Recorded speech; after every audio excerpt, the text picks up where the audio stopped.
Good evening.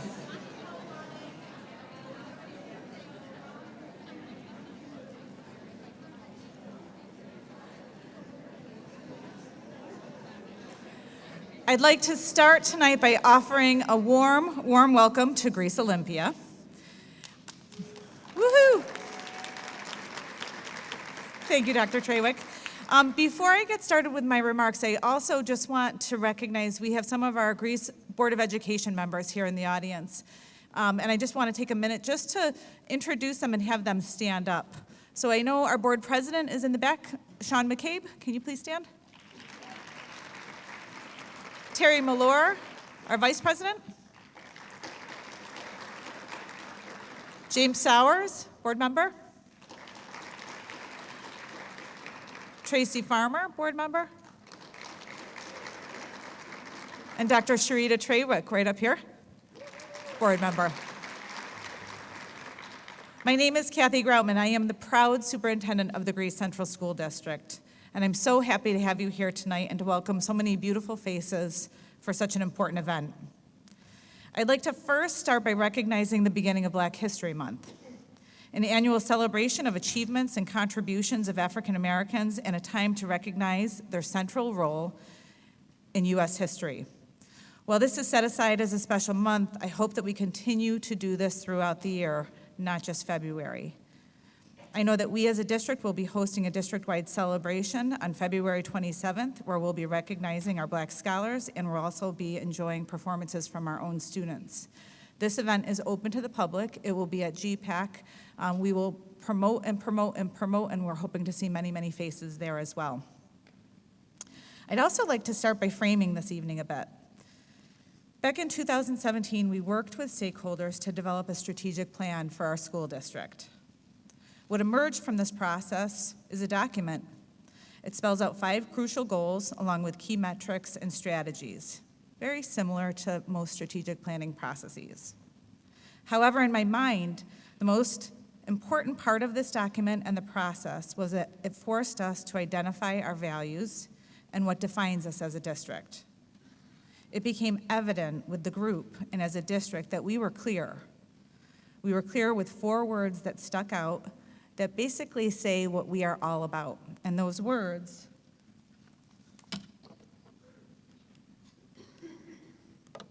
are right up here: equity, excellence, coherence, and collaboration.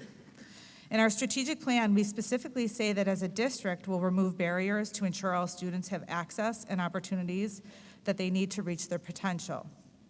We go on to say that diversity is our strength. It's a valuable resource for promoting excellence and social justice. I stand before you with great humility because when we wrote this, I wasn't even seeing all the barriers that existed for our students and families. Each day, each month, each year, as I watch and I listen and I learn, I see much, much more, and it reinforces the importance of this work. When we wrote the strategic plan in 2017, I didn't know where it would lead us. We have since found our values around equity and excellence permeating throughout our organization. The work clearly lives in all departments, with all employees, all students, and all families. For us to say that we're about equity and excellence, though, we must be willing and committed to disrupt and dismantle racism or anyism. So in Greece, there are some things that we've been actively working on. We've developed a culturally responsive education training.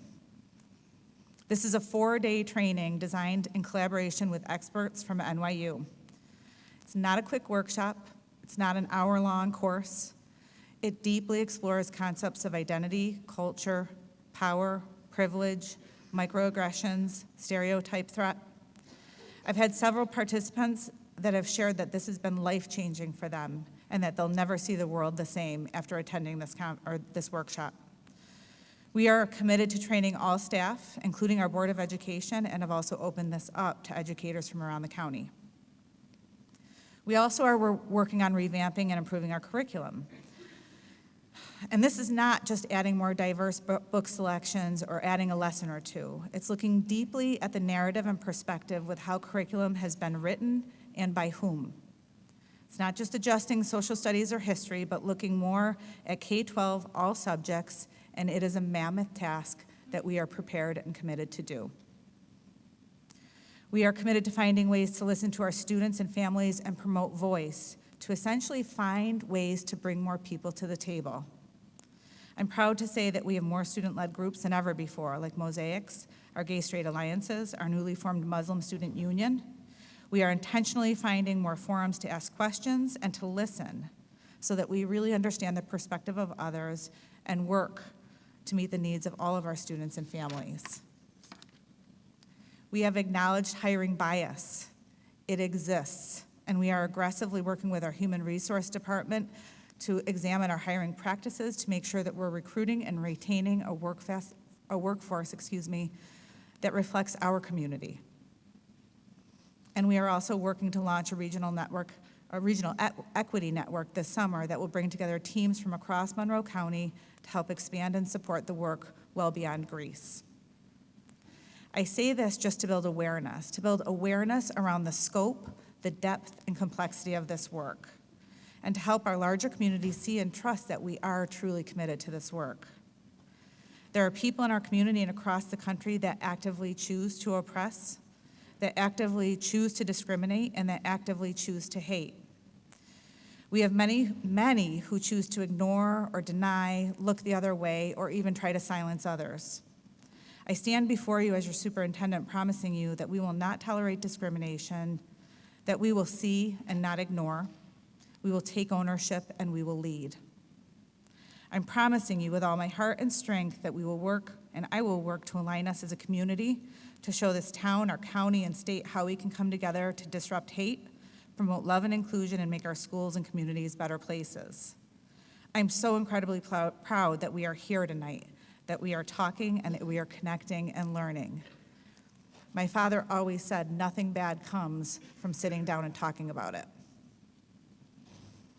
I'd like to introduce Mrs. Tasha Potter at this point to get us started with the program. I've had the privilege of working with Mrs. Potter for over a decade. I was able to appoint her last year into this new role of leading and supporting our work with equity and family engagement. The passion and work ethic that Mrs. Potter has is second to none. She has permeated our system and been able to have incredible impact on people, policies, and practice. I am grateful and honored to work with her and also to be able to call her a friend. I'll turn the program over to her now to give you more context.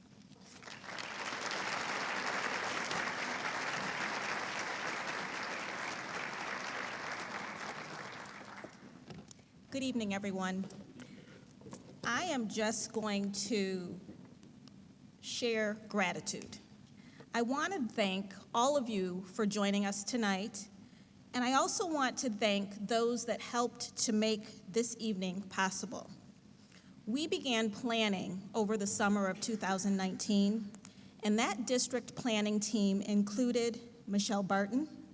When I say your name, please stand. I may embarrass you a little bit, but I'm going to have you stand. Mary Callahan. I'd like to share a special thanks to Mary, who is one of our recently appointed equity coaches, and she has worked very closely with me throughout this process and planning this evening for you tonight. Lisa Dorsey, Brandon Jones, Jessica Kane, Kelly McNair, Kathy Richardson, Corey Skinner, and we have parent members that have also been a part of this process, Rashana Green and Julie Weller. Please stand.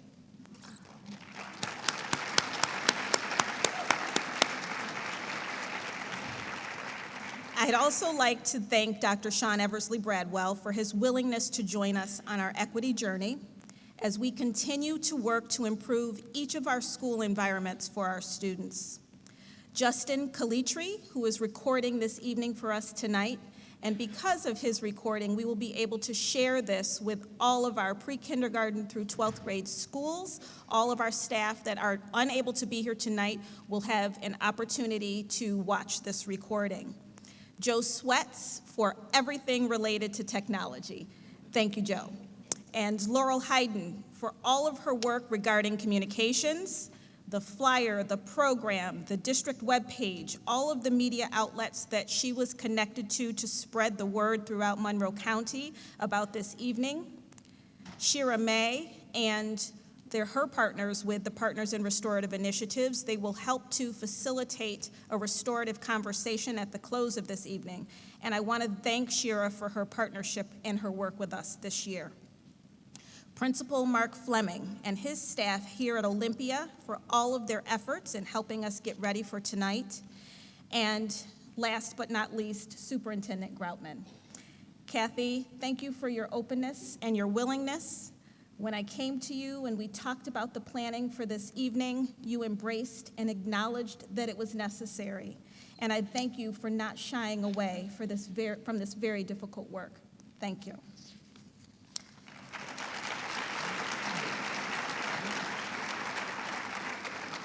And now, I would like to introduce you to Dr. Sean Eversley Bradwell.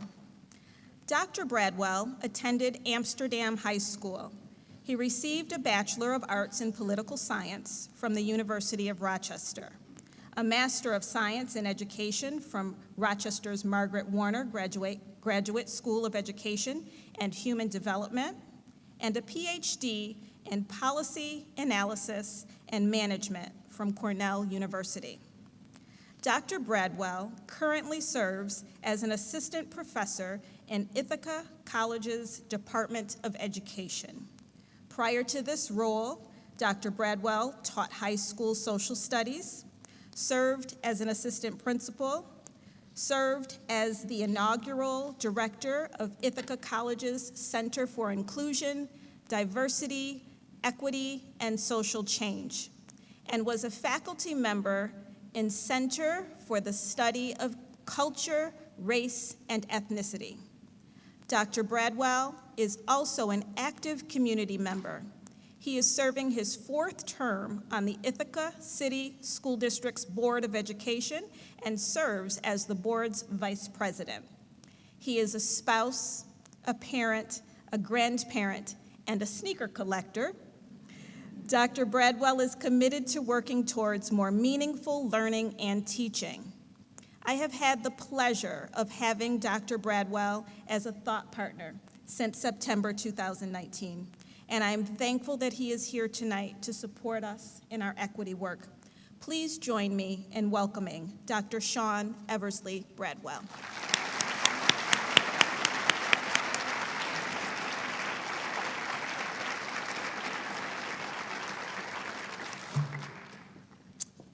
Good evening. Good start, good start. Good evening.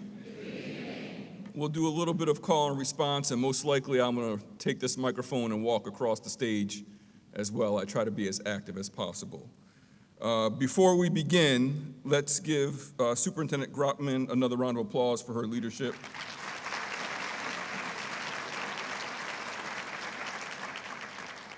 You are a community that's blessed to have a number of educational leaders who you saw up on the list, one of which is Tasha Potter. Can we give Tasha another round of applause, please?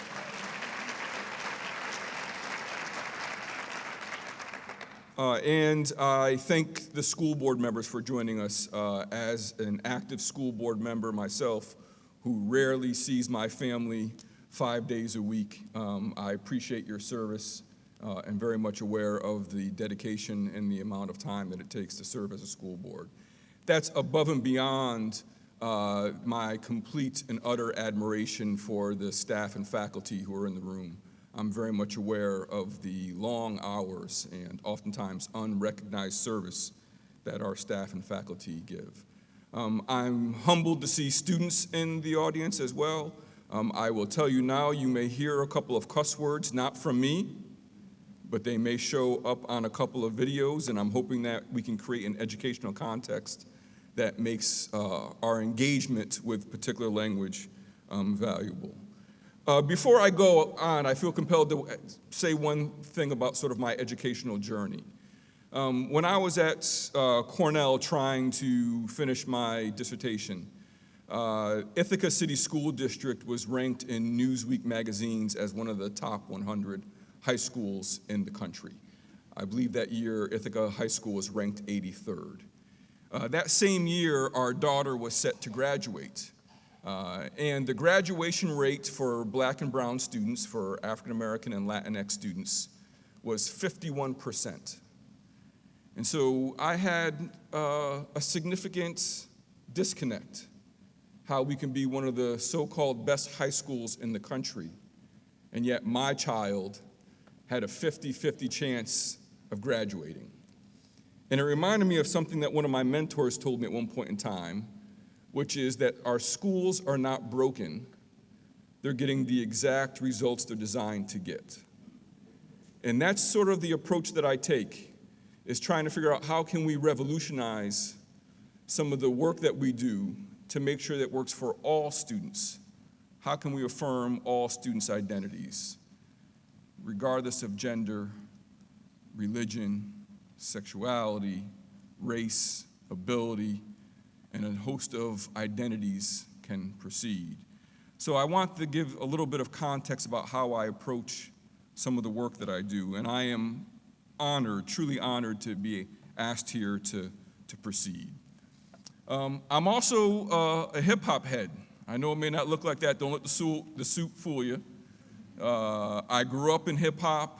I taught a class on hip-hop culture for a number of years, and a good portion of this work stems from my wants and need to have deeper conversations around particular language if we were going to study hip-hop in an academic context.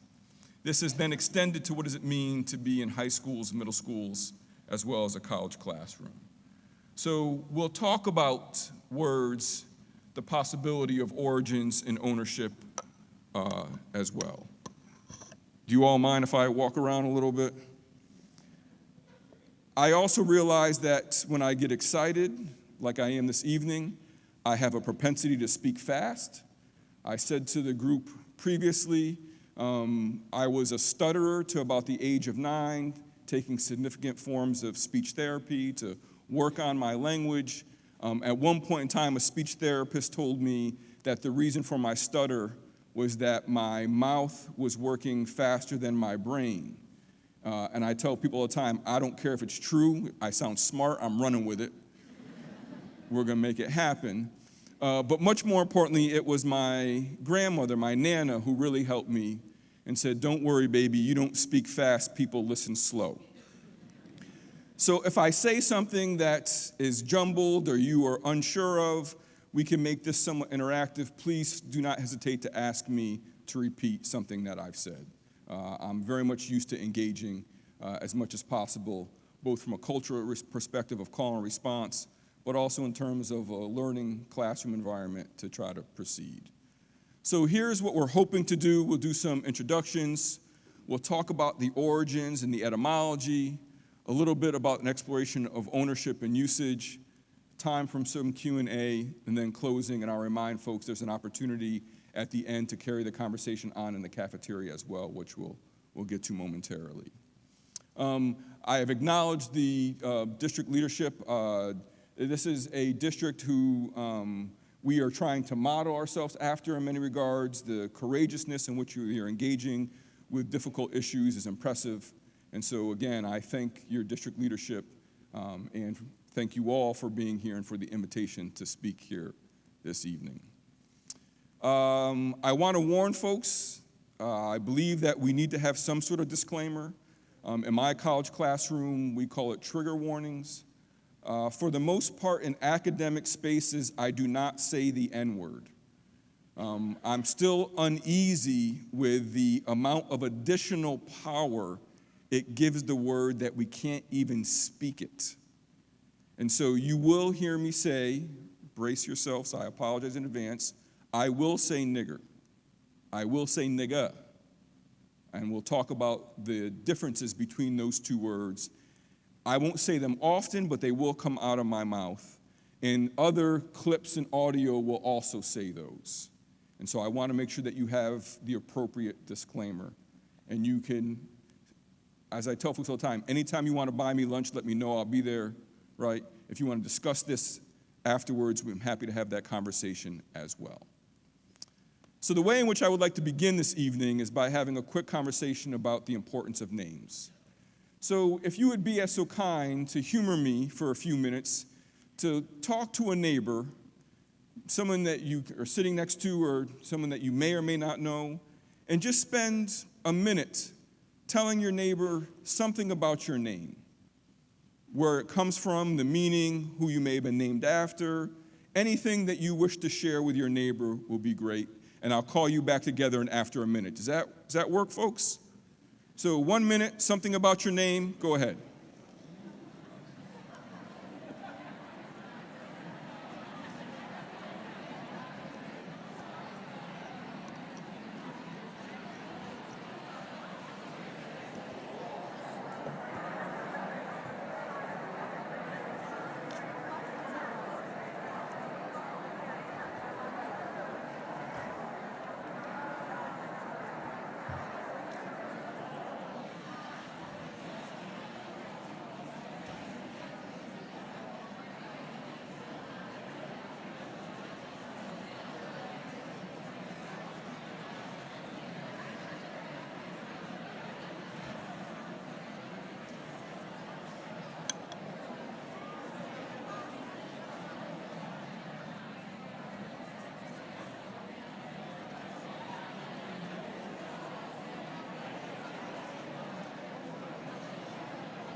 About 30 more seconds.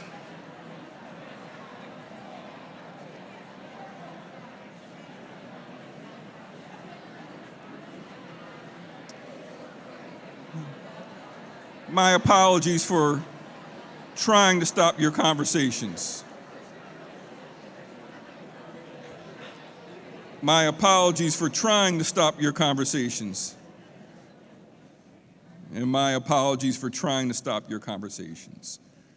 From the volume, it is apparent that we have things to say about our names, that they're deeply personal and mean a great deal to us. And if we were in a smaller setting, we would find some time to share some of those meanings, because I'm 100% positive that we have stories that are profound in how we share about our name. Because you invited me here, I'm going to share a little bit about my name.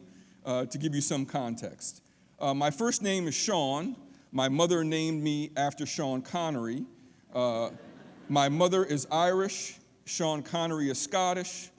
To the folks filming in the back, please don't tell her, don't let her see this. We're going to let her keep thinking that that was an appropriate response. My Eversley name, my maiden name is Sean Bradwell, and I say maiden to give you an example of the gendered notion of language. For most cisgender men, heterosexual men, there is no version of maiden name. It's a gendered term that is oftentimes applied to folks who identify as being female or women.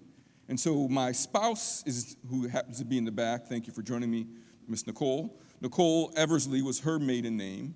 My story is different than her story. The night before we got married, she said, "So we're going to be Eversley Bradwell, right?" And I said, "Well, what is my options?" She said, "Well, we don't have a wedding tomorrow." I said, "Whoa." I think I'll go with the Eversley Bradwell. I like that. So that's where part of my name comes from, Eversley, is that my spouse wanted to make sure that she was able to carry on her family name, which makes a great deal of sense to me. And the Bradwell part of my name has a slightly more complicated story that's attached to it. What you see here is the estate of John Bagels from October 22nd of 1852. John Bagels passed away, and his son was going to sell the estate, his father's estate. And so I know you can't read this, so this is the section that talks about his estate. So if we focus on just this section here, which gives us some example of what's taking place, that it's an inventory and appraisement of the personal estate of the late John Bagels. And as part of his property, part of the cover of the mules, of the farmland, it lists Negroes. June, $300. Jenny, $100. Martin, $300. Peggy, $5. Louis, $800. August, $375. Molly, $600. James, $600. Child, $500. Lizzie, $300 for a total of $4,380. I was raised knowing that my great-great-grandfather was named June Bradwell. It wasn't until we did genealogy research we can dig a little deeper and find more to the story, and that June Bradwell is listed here, the one-time property of John Bagels. John Bagels' estate was purchased by John Bradwell, and thus, at the time when the Civil War ends and African Americans received their freedom, June took the last name Bradwell because he found himself on the Bradwell plantation in Goose Creek, South Carolina. So I walk around with the name Bradwell being very much aware that our names are rooted in our experiences, and my name is rooted in enslavement. That is partially explains, if not wholeheartedly explains, how I get my last name. I show this to my students for a couple of reasons. One, again, the ways in which names have significant impact and importance. But two, something that we don't spend enough time talking about, from my perspective, is that enslavement was not just about the horrific treatment of people, it was also a financial institution, that we placed dollar signs on people. And in fact, John Bagels' total estate was $4,821. That was the total estate, of which $4,380 was in humans. 91% of the wealth of one person was in human enslavement. We don't spend enough time discussing what that means and how that then gets transcended down from generation to generation. And what does it mean for folks who walk around with particular last names and are very much aware of what those last names are? Now, that's one part of my family. Another part of my family is the Smith family. And here you will see a picture up here in the top right of William Smith, who in 1842 decided that he no longer was going to live in enslavement in Maryland and ran across the Mason-Dixon line, which was the Pennsylvania border, and ran to Susquehanna County to a small community called Montrose, Pennsylvania. Some folks may see Montrose, Pennsylvania. If you ever drive up Route 81 in Pennsylvania, there is an exit for it. There was a small community of free African Americans who, for the vast majority of them, ran from freedom, or ran into freedom, ran from slavery, and created an AME Zion church, an African and Methodist Episcopalian church. And here you'll see William Smith again. And when William Smith was asked about his last name, he said, when I ran free, I looked around in central Pennsylvania and saw a number of people who had the last name Smith. And I selected Smith. In case folks came looking for me, you would have a hard time finding me. So on one hand, I'm reminded that the last name Bradwell is enraptured in enslavement. On another hand, I'm reminded that the last name Smith is completely embraced in liberation and freedom.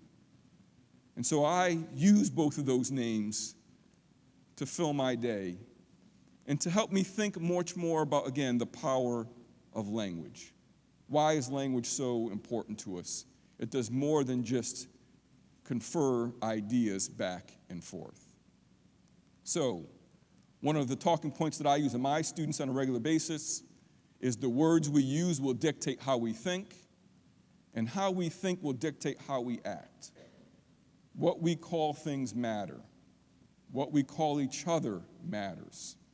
And we need to pay particular attention when we have the power or the ability to change language, to be very mindful about what kind of language we want to select. So here's an interesting podcast called The Hidden Brain. I'm not recommending the podcast, I'm recommending this episode, that some folks, by a quick show of hands if we could, how many folks in the audience speak more than one language, are multilingual? And I'm asking you, are there phrases or concepts in one language that you cannot transfer into another language? And most folks who are multilingual know this, right? That there are things that you can say in one language that are just not, you can't translate into another language. Oftentimes I quote the comedian Dave Chappelle. I'm also bilingual. I speak my native tongue of Ebonics or African American vernacular English, and I speak another language called job interview. Y'all heard it? Right?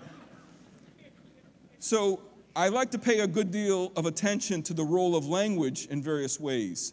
So in my school district, we're having some of these conversations. We're currently rewriting our code of conduct.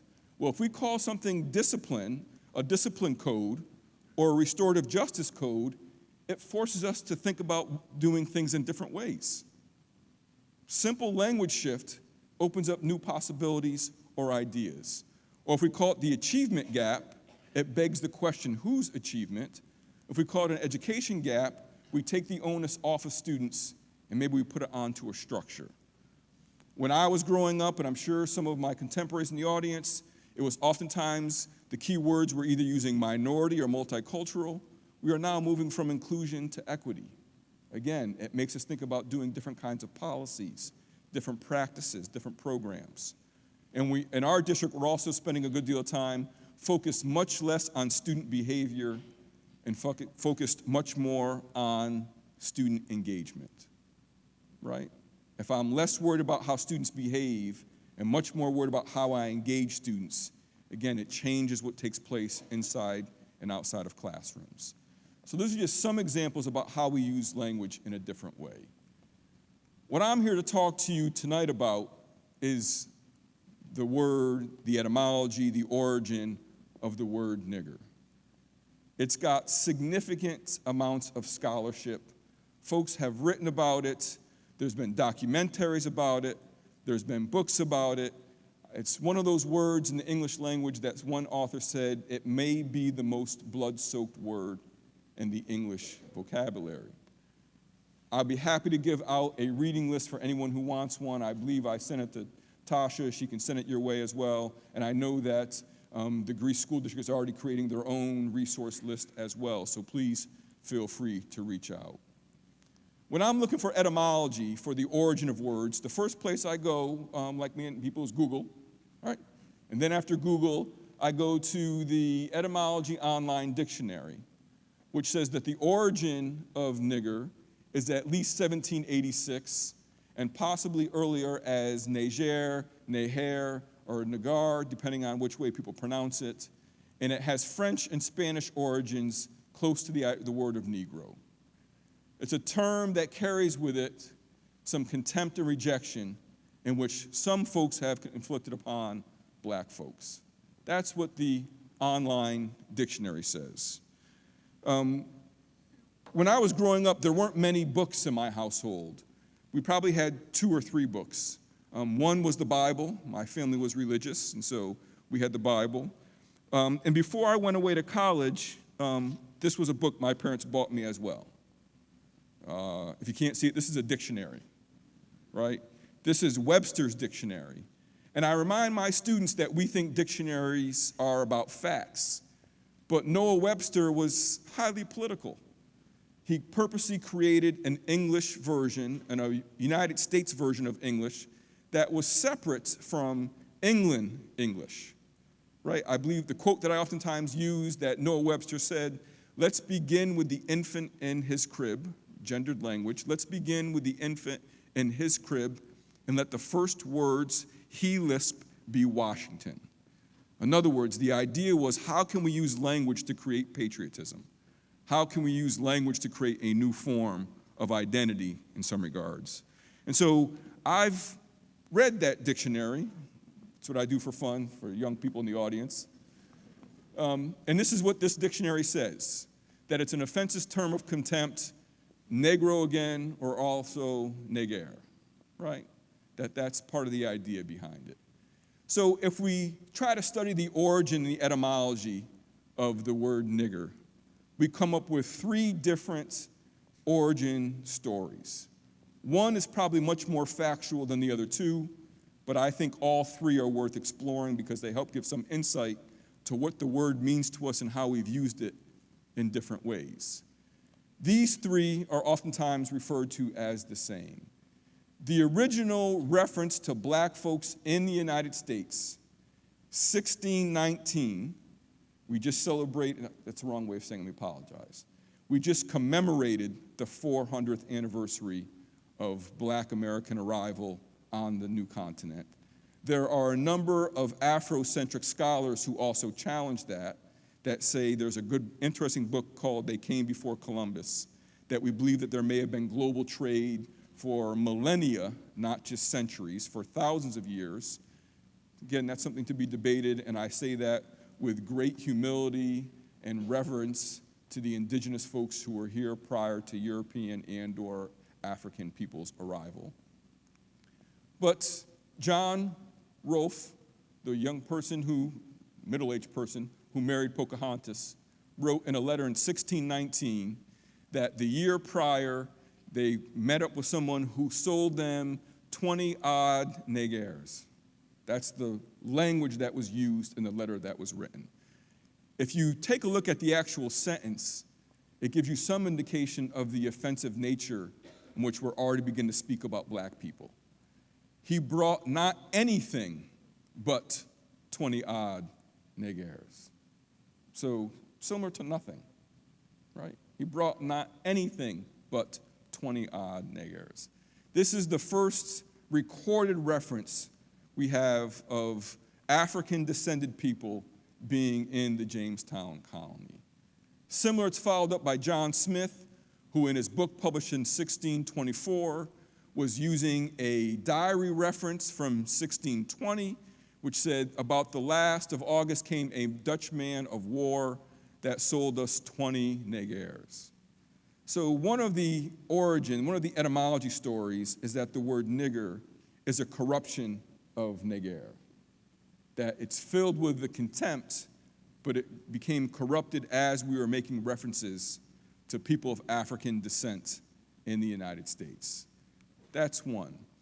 For those folks who were reading this summer, there was both the Washington Post and the New York Times had projects that were, again, commemorating 400 years of African descendants on the new continent. The 1619 project, there's still copies of this available. On the Washington Post, they list in 1624 the census that there was a young woman named Angelo, a neger, and then in 1625, it was Angela Negro. So it already started to change from neger to Negro by 1625.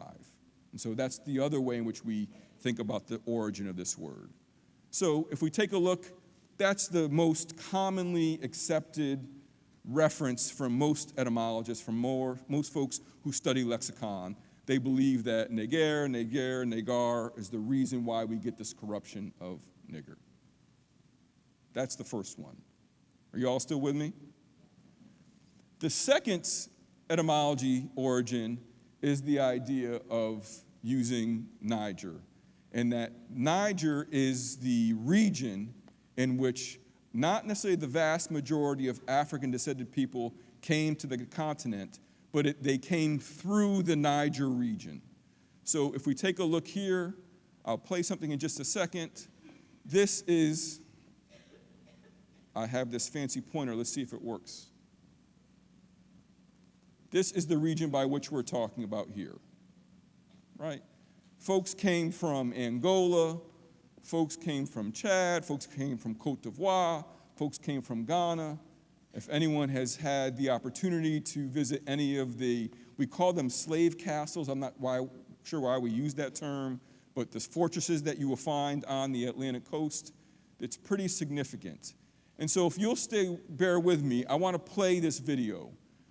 This is a video that gives some example of the 20,000 voyages over 300 years that left the continent of Africa and came both the South, Central, North America, as well as the Caribbean.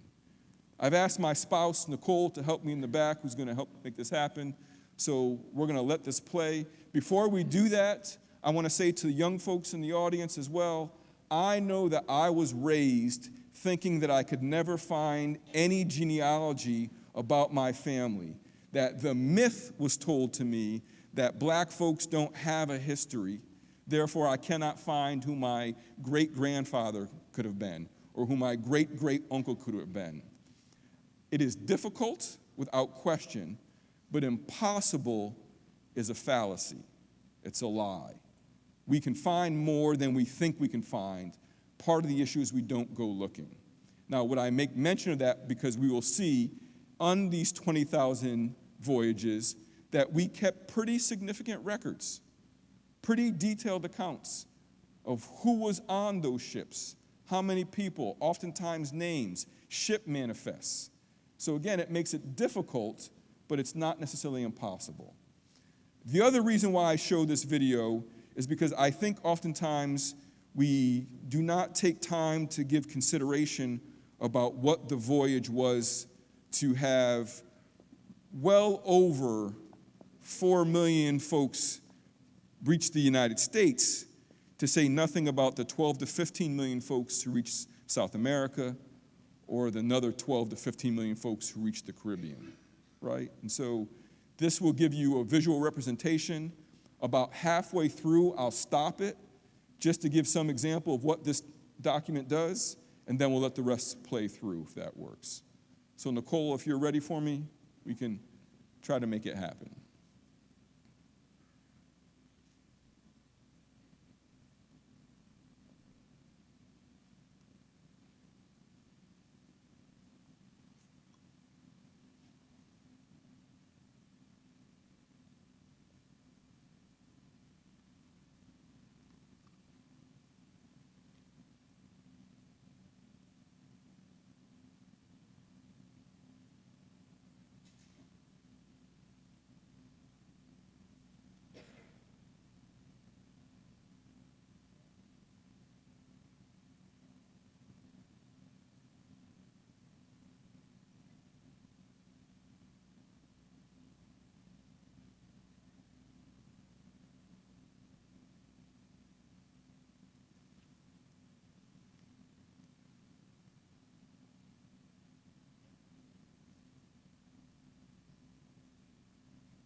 Let's push pause for a second.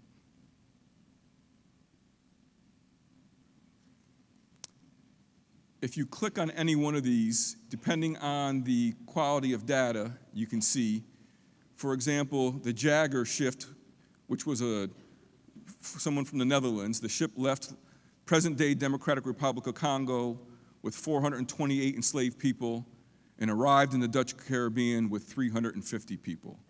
It made a total of 4 journeys between 1669 and 1719 and transported a total of 850 African people. That's one ship. Let's try another one. This ship left Nigeria with 313 enslaved people and arrived in Virginia with 161 people.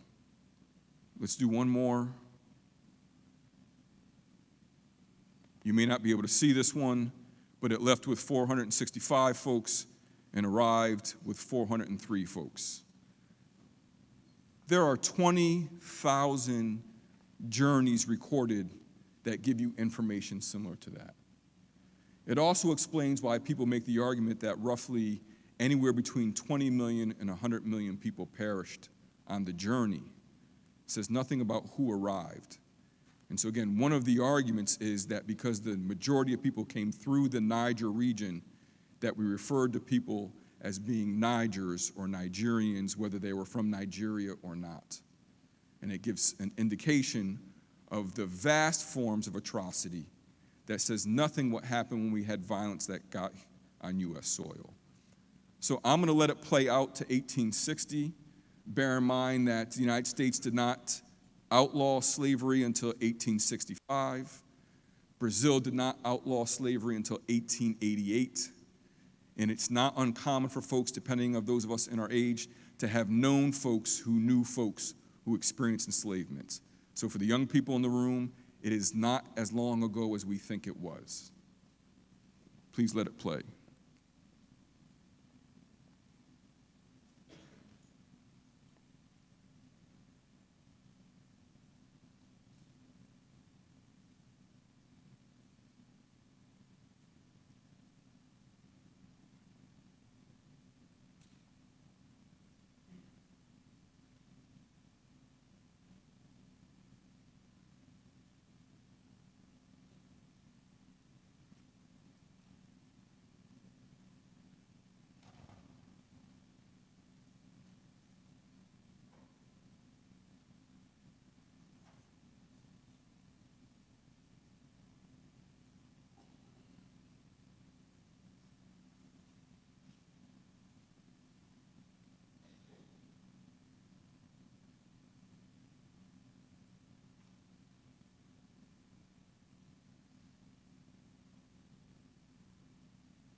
I have seen this graphic probably 100 times.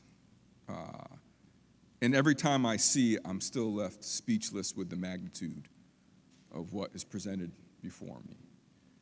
At the time of the Civil War in 1865, there are roughly 4.5 million folks of African descent in the United States.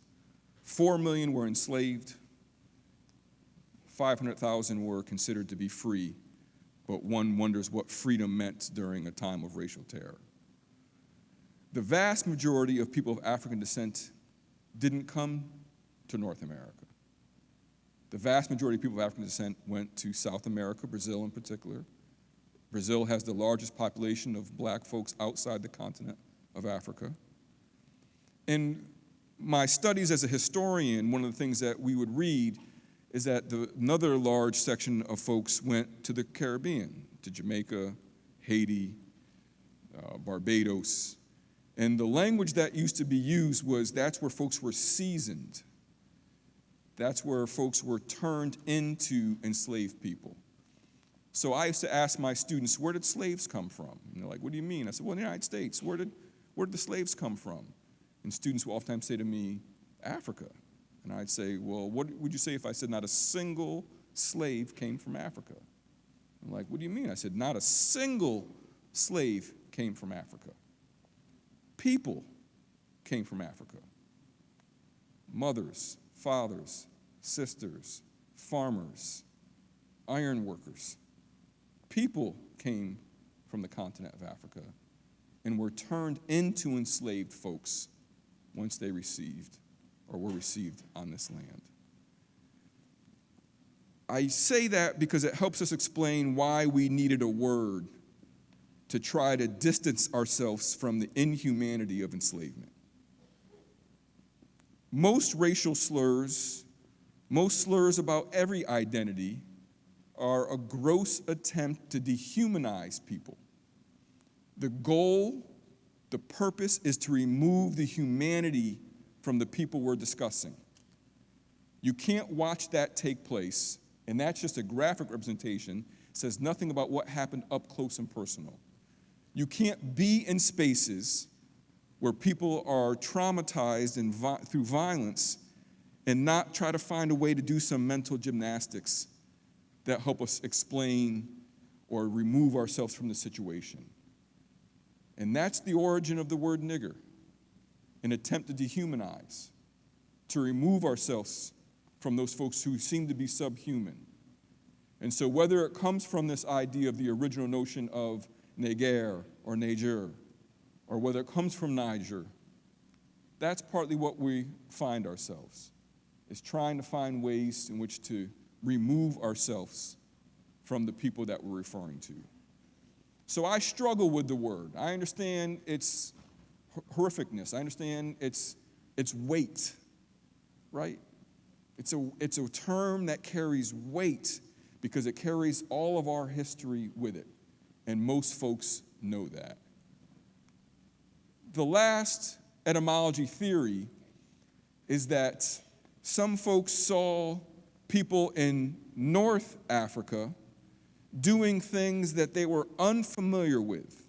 And by that I mean we can talk about what took place in Egypt and see that they built pyramids, honored their dead, had big homes for their dead, had mummies, and started calling those folks necros, folks who honor the dead. And the idea of necro gets turned into Negro and various other languages. That's an etymology story that I don't believe, but it's one that's common depending on who you listen to. And so you'll hear a good portion of it in a little bit of a spoken word poem here by the spoken word artist Saul Williams.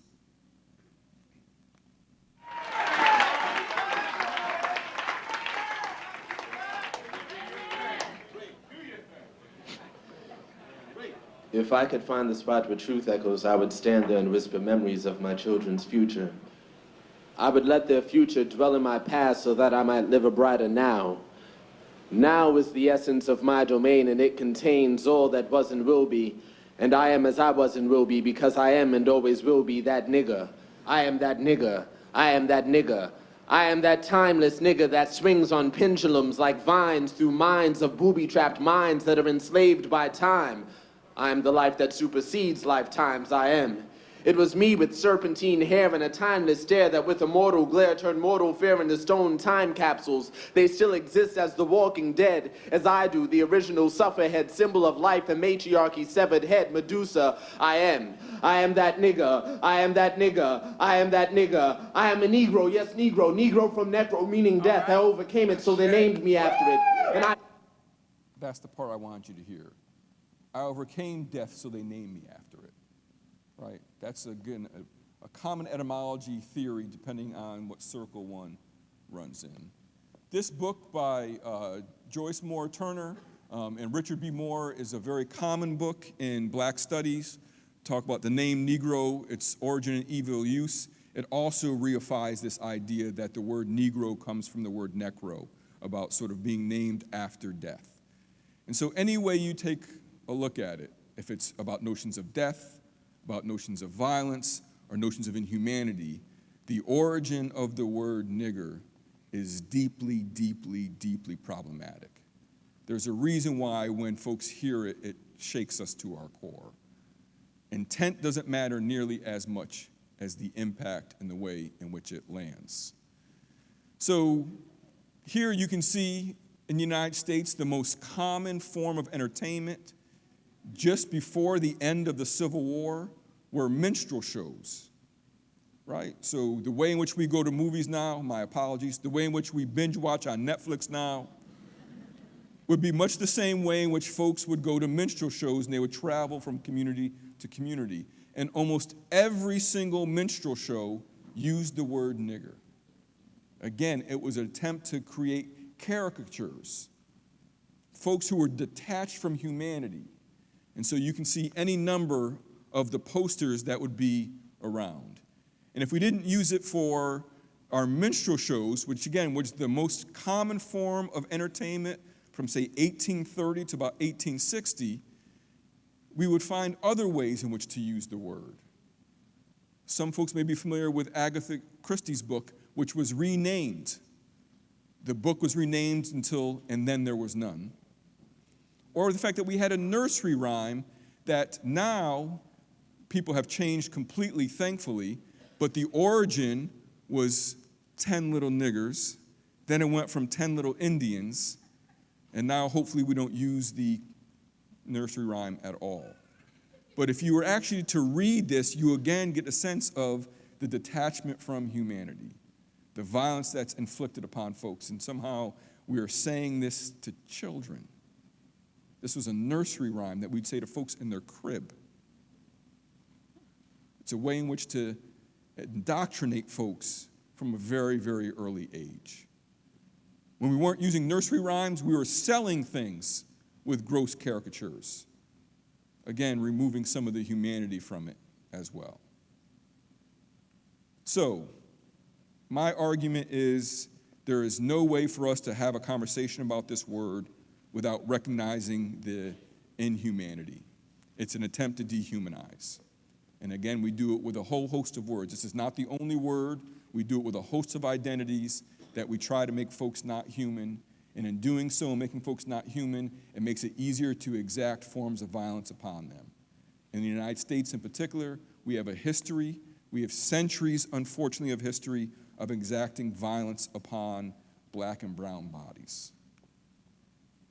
Signs like this, where you equate humans to animals, right? Relatively common. And I'm also reminded that oftentimes we talk about the quote-unquote the South. One of my jobs at Ithaca College is a faculty affiliate for the Martin Luther King Scholar Program, and we take our students every year on a civil rights tour. We spend time in Selma and Montgomery and Birmingham and Atlanta. We trace the steps of the foot soldiers who fought, who experienced things like the Bloody Sunday riot that took place. And I'm also aware of something that Malcolm X once said, is stop talking about the South. If you're south of the Canadian border, you're in the South. And so we feel like somehow in the North we're better. We just do it with a polite smile. This is something that has always stuck with me as well. This is Elizabeth Eckford on her first day as part of the Little Rock Nine. I know I can see some folks I say this humbly and respectfully, some folks in the audience may have memories of this Little Rock Nine, what took place. And you'll see Hazel Bryan in the background, the person who's yelling.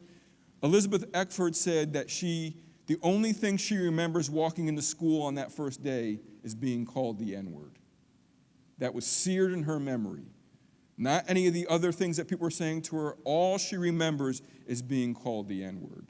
Now, thankfully, this story has a quasi-positive ending, and by that I mean Elizabeth Eckford and Hazel Bryan would reconcile years later, would travel across the United States trying to do racial reconciliation conferences to get people to understand that we can find places for retribution, that you need to be able to forgive. It was difficult for Elizabeth Eckford. She stopped participating, but it reminds me of sort of what took place in South Africa of truth and reconciliation, that there always has to be room for reconciliation, even while it's difficult and painful. I know I always want to leave that open for the work that I do as well. And so that's one of the stories that I show my students on a regular basis. So what I want to do now, are you still with me? I want to transfer from nigger to nigga, because I make the argument that they are, in fact, two distinct words. It doesn't mean that anyone has the right to say them, right? So it still gets complicated. Oftentimes, we'll talk about hip-hop that created the word N-I-G-G-A, and that's not accurate. It wasn't hip-hop that started that. It was actually black comedy. Black comedians started using N-I-G-G-A prior to hip-hop artists doing it in the late 1980s and early 1990s. This is Dick Gregory, one of the great black comedians in the United States.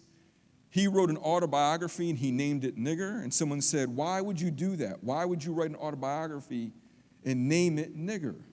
And he said, I did it so next time my mother hears someone call her nigger, she would think that all they're doing is promoting my book.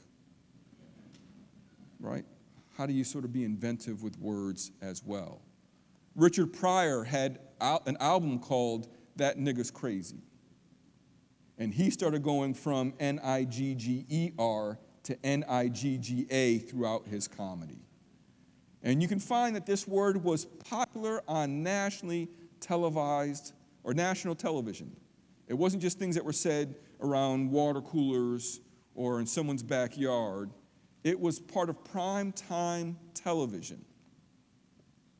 Come on, Pops, cheers. Cheers, that's what you want? Yippee, yippee, yay, yay.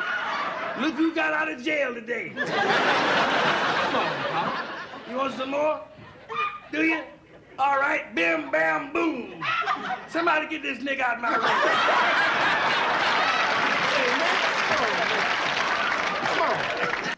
So you can begin to see it by 1972. You also had something like Red Fox already starting to reclaim the word. Not necessarily in the most positive, like I'm calling someone my brother or I'm calling somebody in, but I'm using the word in a different context, and I'm not referring it to the ways in which other folks have referred to it back to him frequently. Richard Pryor did a pretty big transformation. He was quite possibly one of the black comedians that used the word the most. And I'm not recommending to any of the young folks that you go listen to Richard Pryor records. Make sure that is widely publicized. I'm not advocating for that. While I do think he's a comedic genius, I also think that there are things that are extremely problematic with things that Richard Pryor was doing. But the first time that Richard Pryor took a trip to Africa, to the continent, it was revolutionary for him. And so I'll play just a little snippet so you can hear what it means for him. I went home to the motherland, and everybody should go home to Africa. Everybody, especially black people. Really, man, there is so much to see there for the eye and the heart of the black people. Because white people, you go there and you get ideas. Well, that's where the black people in America should be, walking around with sticks. One thing I got out of it was magic I'd like to share with you. You know, it's like I was leaving and I was sitting in the hotel and a voice said to me, he said, look around, what do you see? And I said, I see all colors of people doing everything. You know? And the voice said, do you see any niggers? And I said, no. And said, you know why? Because there aren't any. And it hit me like a shot, man. I started crying, and I was sitting there, I said, yeah, I've been here 3 weeks. I haven't even said it. I haven't even thought it. And it made me say, oh my God, I've been wrong. I've been wrong. I got to regroup. I said, I ain't gonna never call another black man a nigger. So that's part of Richard Pryor's transformation, right? Thinking about humanity in a different way. One was the way in which we were raised to have internalized forms of racism. The other is to sort of expand one's horizons and realize that oftentimes the words that we use, the language that we may have grown up with, may not be the most appropriate. I'll come back to that in a minute. When I was teaching my class on hip-hop culture, I'd always make my students read this book by Todd Boyd called The New HNIC. The new HNIC is a phrase that is oftentimes has historically been used in black circles for the head nigga in charge, right? I'm the HNIC. And they're talking about hip-hop playing that role. In 1988, NWA created an album called Straight Outta Compton, and NWA was an acronym for Niggas with Attitude. It was very interesting, the reception of that in particular. And by that I mean that this happened to coincide with a new form of technology which was called SoundScan. So prior to NWA releasing their album, and for folks who still remember vinyl, any other vinyl fans? All right, I appreciate you. I'm here with you. The idea was that we would send albums to various record companies, assuming we would know who would buy what. And then we would make guesstimates on who had the #1 selling album in the country. SoundScan gave us a little bit much more accuracy, that we were scanning barcodes, having an accurate depiction of who actually was buying what albums, and much to America's dismay, the #1 selling album of the week was NWA. Shook the music industry, because the vast majority of folks who were buying it were not folks of color. The vast majority of folks who were buying hip-hop were white suburban kids. And so it started us having a different conversation, because what does it mean for me to be listening to a group called NWA who uses this word 3, 4, 6,000 times in a song? And then do I sing along with it? Right? If it's my favorite track, what happens when I catch myself using the word, especially when no one's around? And then I bring myself into school and I'm still singing the word, and now I'm in mixed race company. And it creates a vastly different tone and tenor. And so it wasn't just NWA, it's hip hop in general.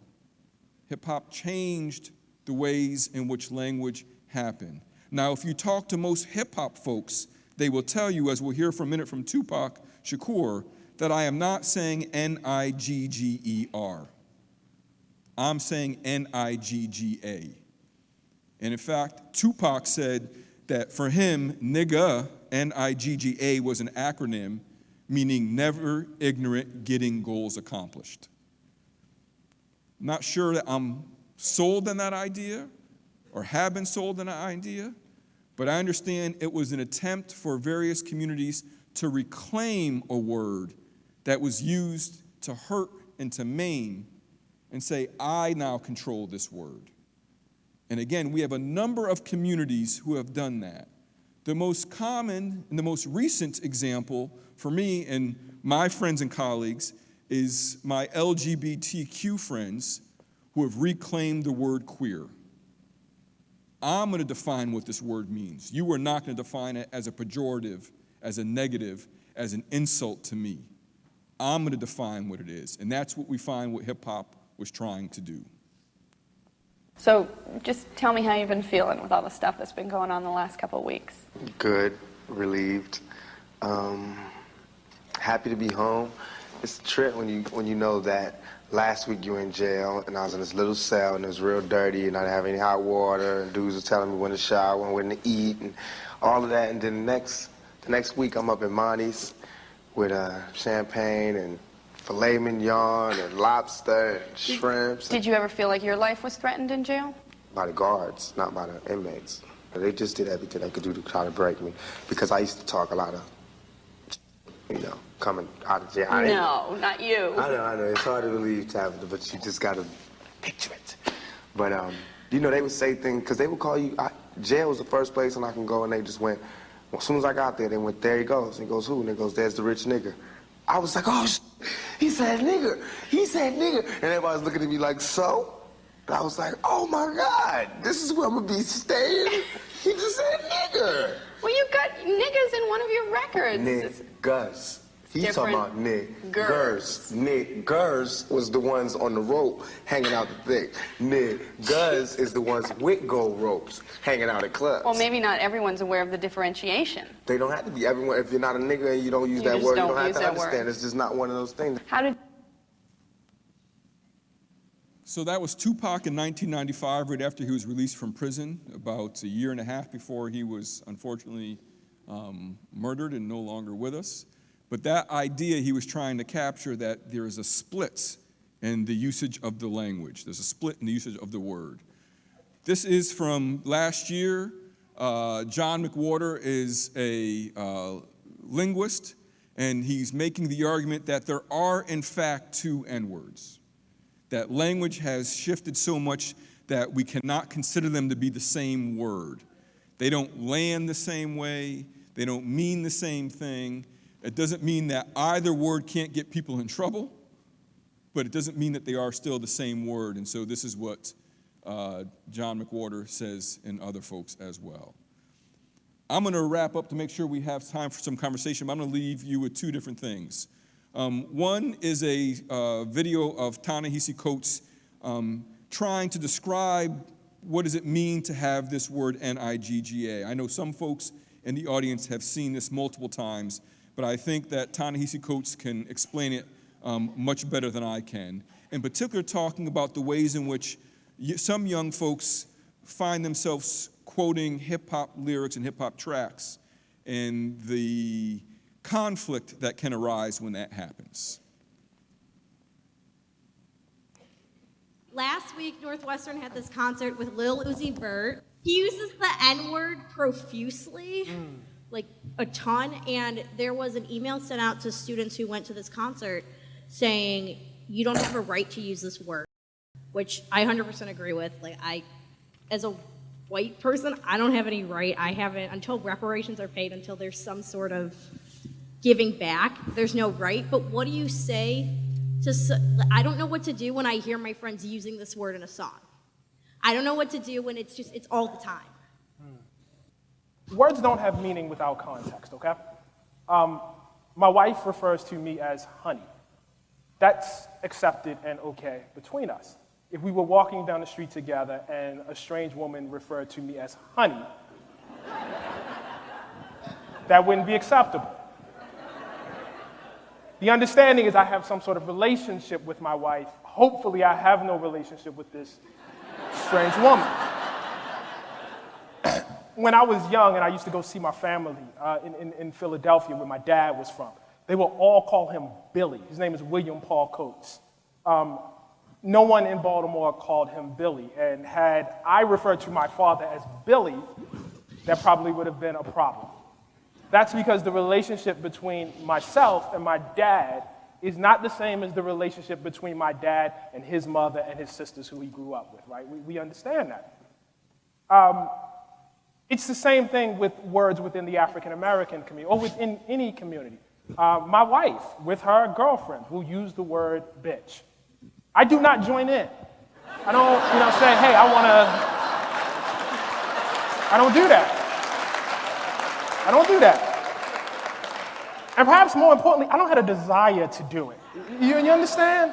A while ago, Dan Savage was going to have this show that he was going to call Hey Faggot. I'm not going to yell faggot at Dan Savage. That's not my relationship with the LGBT community. And I understand that, and I'm okay with that. I don't have a desire to, yell out the word, faggot. I just don't have that. The question one must ask, if that's accepted and normal for groups of people, we understand that, it's normal, actually, for groups to use words that are derogatory in an ironic fashion. Why is there so much hand-wringing when black people do it? Black people are basically, however you feel about it, they're not outside of the normal rules and laws for humanity. I had a good friend who used to have this cabin in upstate New York, which he referred to as the white trash cabin. He was white. I would never refer to that cabin. I would never tell him I'm coming to your white trash cabin. I just wouldn't do that. You know what I mean? I think you understand why I wouldn't do it. The question one must ask is why so many white people have difficulty extending things that are basic laws, of how human beings interact to black people. And I think I know why. When you're white in this country, you're taught that everything belongs to you. You think you have a right to everything. You have a right to go where you, you're conditioned this way. It's not, because your hair is a texture or your skin is light. It's the fact that the laws and the culture tell you this. You have a right to go where you want to go, do what you want to do, be however, and people just got to accommodate themselves to you. So here comes this word that, you feel like you invented. And now somebody will tell you how to use a word that you invented. Why can't I use it? Everyone else gets to use it. You know what? That's racism that I don't get to use it. That's racist against me. I have to inconvenience myself and hear this song and I can't sing along? How come I can't sing along? You know what I mean? And I think, for white people, I think the experience of being a hip-hop fan and not being able to use the word nigga is actually very, very insightful. It will give you just a little peek into the world of what it means to be black. Because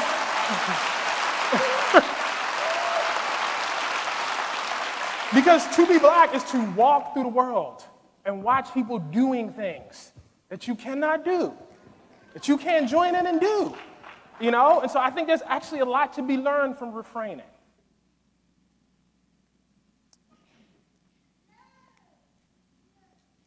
So as I close, the things that I would hope to leave you with is, one, words have meaning in context. That for me is exceptionally important, right? That words have meaning in context. I think the example that Ta-Nehisi Coates gives is a great example.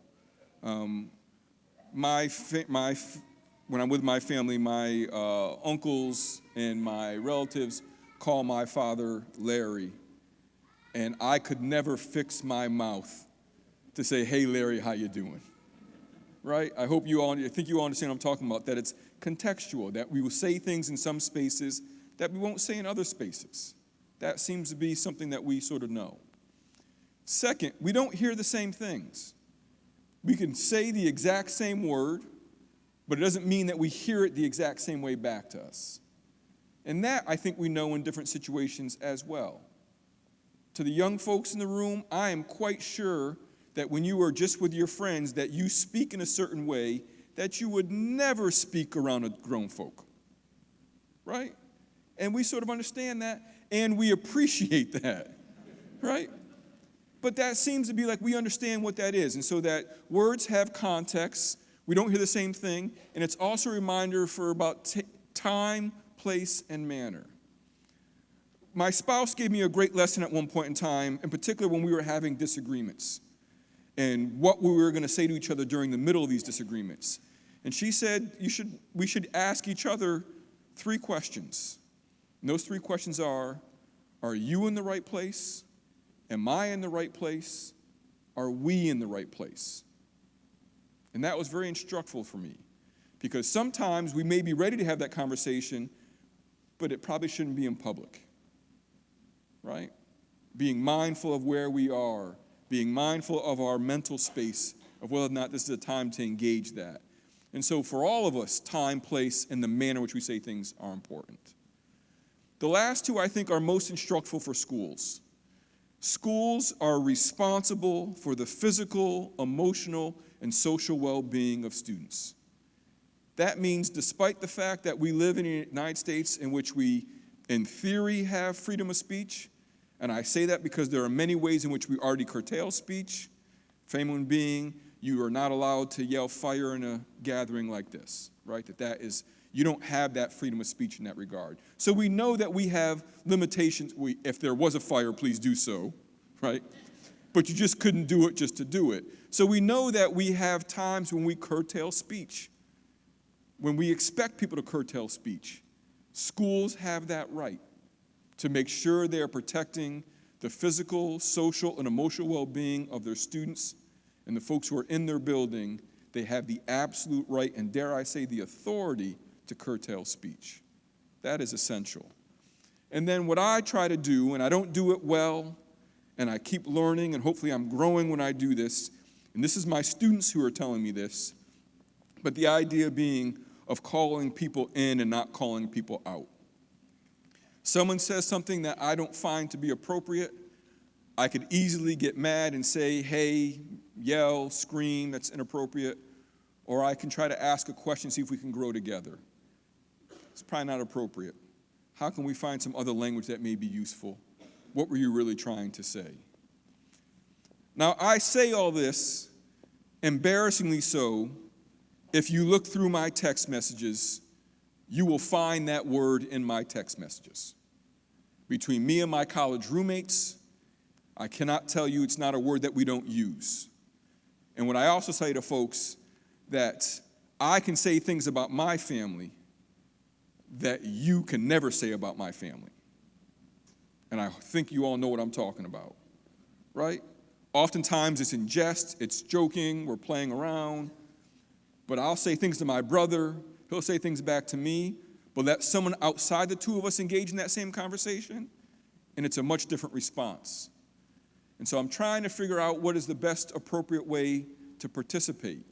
I think we have to realize that, yes, schools have the right, the responsibility to tell students that given the unhumanity of that word, given the harm that it does, given the injury, it's not an appropriate term for school usage. We already do it with all kinds of language. This is just one of those. I am not telling certain groups of folks that you can't say that amongst your family. I don't believe I have that right. I do believe as an educator I can tell you it's not appropriate for school. And that's where I try to focus my energy and attention on. So that's the me talking at you. I greatly appreciate your patience. Thank you for inviting me. Let's engage in some dialogue, good folks.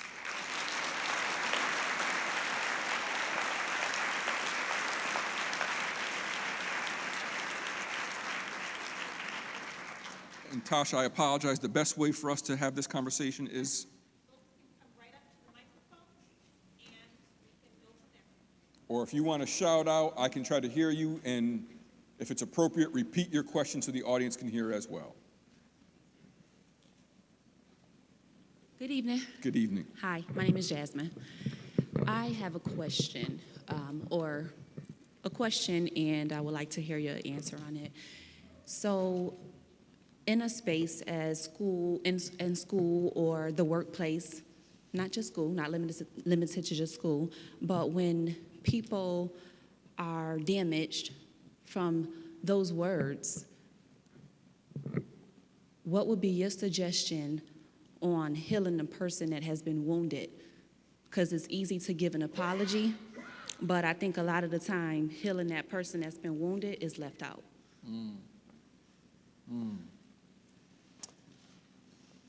That's a powerful question. I'm going to begin by saying I don't have all the answers. If I did, I'd be rich doing some other things, right? So we'll try to engage in a conversation about that from my experience as an educator and what do I do, particularly my work with young people. What I feel like we don't do enough time is to give space for that person to heal. Mm-hmm. We assume that the apology takes care of it, and we know that's not what happens. And so how do we create time for folks to heal? Maybe that means I need to take a period and not go to class, right? Maybe it means that we may need to not sit by each other for a little bit of time before I can sort of be to a different place. And I think what I'm hearing in the question is something I completely agree with, is that we cannot rush the healing process. No one can tell someone else how to feel. And oftentimes that's partly what schools do, like, thank you for having this reconciliation meeting, this restorative justice session, we'll see you go back to third period. I think we need to be far more sensitive and far more caring, and what we're trying to do in the Ithaca City School District is to be far more loving, and that means that we have to do things that we probably haven't done before. And it may mean changing up our processes, and it may mean that we change the way in which our structure operates. And so I'm very much aware that healing takes time, and we need to provide the time for folks to heal and not try to rush it and not try to tell people how they should feel. That would be my quick response. Okay, thank you.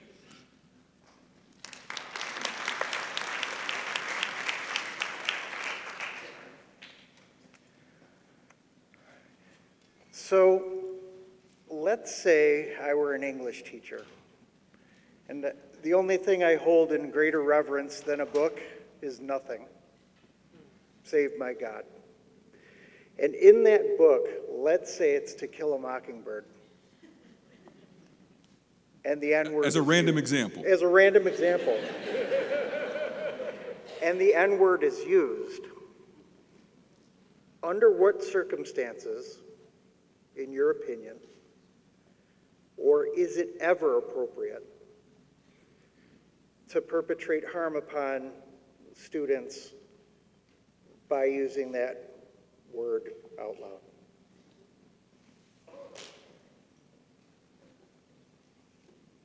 Y'all trying to bring tears to my eyes. I was that student. I know I look young, thank you, I appreciate it. I was that student 30 years ago who sat in his honors English class while the class read Huckleberry Finn. And because I did not come from a family that read a great deal, I had no clue what was coming until it was read out loud.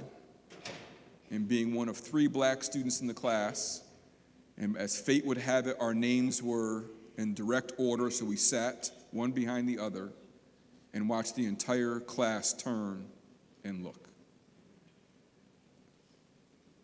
In the workshop I gave last month, I remember saying to folks, my wife tells me I've had far more surgeries than a non-professional athlete should ever have, right? You know, a couple rotator cuffs, I tore my Achilles, I tore my other ankle.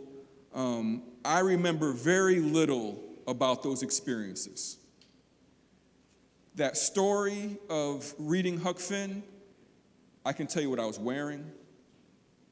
I can tell you what the room smelled like. I can tell you the facial expression on my teacher. I can tell you in graphic detail what that experience was like. And so the question I push back to educators is, while we may think some of these are the quote-unquote classics, the question becomes, classic for who?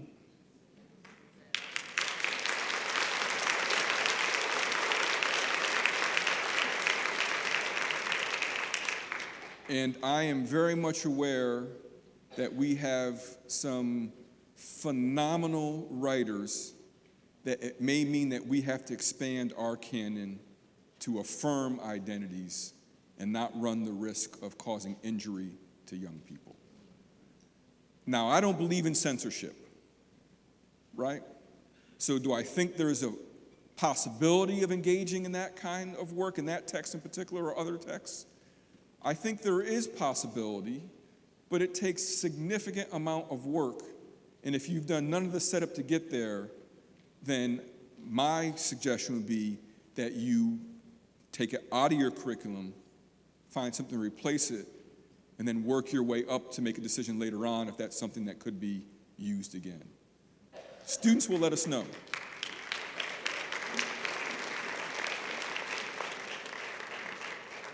And my other suggestion would be that you can have people read it on their own, right? To have me read it in class in front of my classmates is traumatic. And that's just fact. And I don't think our job as educators is to traumatize students. First of all, I appreciate your remarks tonight and your involvement in this community discussion. You know, I appreciate it. I am something of an absolutist on the word, so I don't use it. And so I kind of straddle. I'm hip hop, and I'm getting to the age where I'm other things as well right now, right? And so it's interesting having this kind of discussion with different age groups and whatnot. So I've had presented to me many times, you know, the argument that we've co-opted and we've taken charge of the word and it's a term of endearment and such. And my thought is that it's one thing to redirect and take ownership of a term and concept that's being used as a weapon against you. So when, you know, white America was calling us niggers, you know, we decided that we had enough of this, and, you know, we can't stop that situation from happening, but we're gonna, within our own circles and such, we're gonna change that energy around the word, right? So it's one thing to do that, and so I understand that, and I get that. And I feel like at this point in time, you know, when we're constructing sentences in conversation with one another, and when we're choosing to address each other, we're affirmatively making choices, whether it's conscious or not. You know, we're either operating out of programming or we're operating with intention, right? So my thought is that when we are conversing with each other, I just don't understand what the affirmative value, what the positive value is of using the term. And I question, I get the whole familiarity and, you and your college homies and such, and y'all have a special relationship, granted. But I just wonder, even in those instances, like if you had to assign a value to it, is there a positive or a negative? So that's my question. First, thank you for your comment. And second of all, I think you're absolutely right. Right. I'm in a hard position to actually try to defend the very word that I argue against in an academic setting. Chuck D of the group Public Enemy said that he has a hard time believing that we could have a word that's created to describe our own wretchedness for 400 years and think a 30-year marketing campaign can somehow change it. John Sally, the former basketball player, is making the very argument you're making. He said, if you want to give me a sign or a term of endearment, call me brother, call me sister, call me uncle, call me auntie, call me family. The English language has no shortage of words that we can show our familiarity and love for one another beyond that word. And so when that question comes my way, I have no answer. And so I try as much as possible to not say it, and yet still catch myself. Maybe my thumbs move faster than my mouth does, right? But you're absolutely right that I have a hard time assigning any positive value to it whatsoever. I'm in agreement.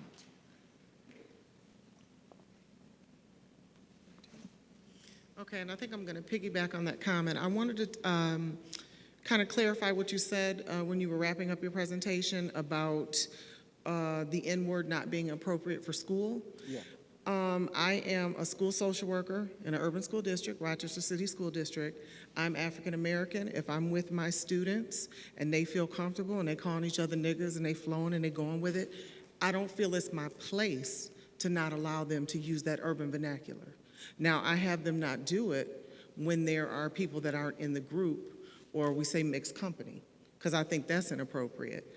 And I understand where this gentleman's coming from. My parents are from the segregated South. I grew up with the word. I'm comfortable with the word. What I do, I look at it like it's a personal choice, not to be too graphic. If you don't believe in abortion, don't have one. Okay? If you're not comfortable with the N-word, don't use it, or don't use it around people who don't feel comfortable with it.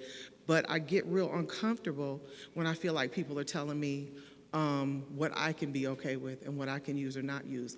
And I get real nervous when I think that there might be kids in school districts and that's how they vibe and that's how they talk. And they're being told by someone who may not be of their color or even of their color saying, shh, shh, you can't talk like that. You can't do this. You can't say that, because it's not their place. That's how they communicate. That's how they interact. And however it came to be, it's a part of their culture. And I just believe, and this is something I'm looking at in my doctoral studies. There's more going on in the world, okay? We got our post-traumatic slave syndrome. We got police officers killing kids, disproportionate number of kids, brown and black kids that are represented in special education.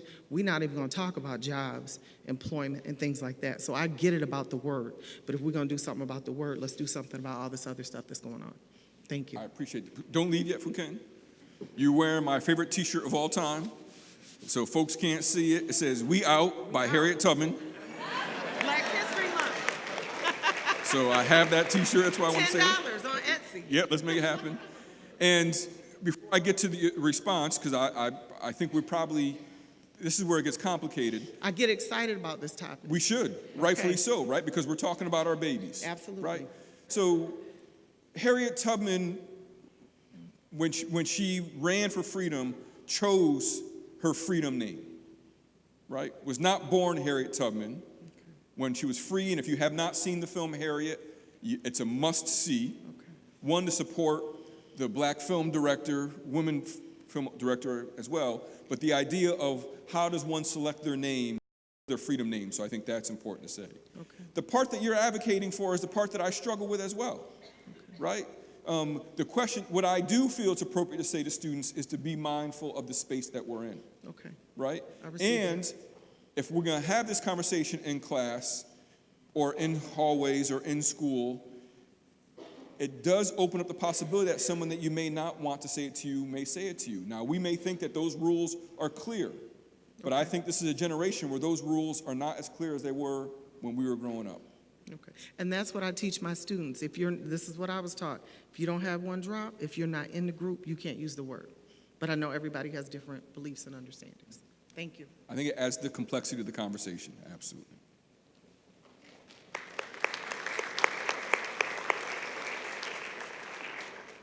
Good evening.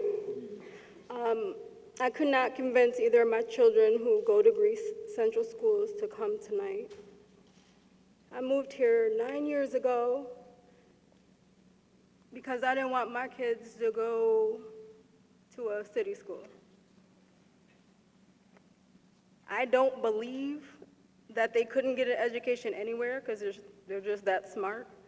But I didn't want to live in the city myself, and I didn't want them to live there. I thought that I was doing them a favor by coming to this suburb. I love my kids' schools. I've had good interactions with their teachers and the administrators, but my children didn't know they were Black until they got here. And in pre-K, my son was called a nigger. And he didn't know what that meant. And then when my daughter started school 2 years later,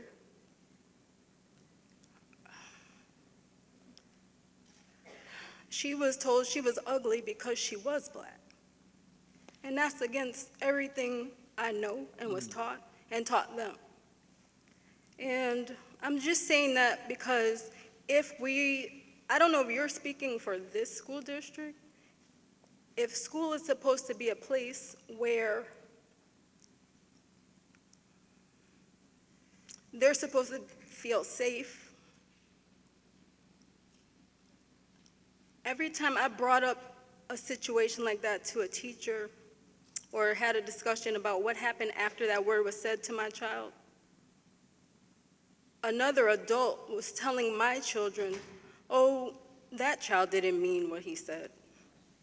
It's okay, he apologized, but it was not okay. It was not okay for my children, and it really wasn't okay with me. Like I said, I love I call them my teachers, my principals. I don't have any problems with them, but are there going to be any consequences? I have asked for meetings with parents. Well, we really don't do that. Well, we really can't convince a parent to come and talk to you about this situation. And I appreciate this conversation, but when I say consequences, I don't mean punishment. I mean, we're having this conversation, and who else is going to have it? Your teachers are going to see this. Are the students going to see this conversation? Is it going to be mandatory? I thank you so much for being here. I'm glad I came. I wasn't sure if I was going to come. So thank you.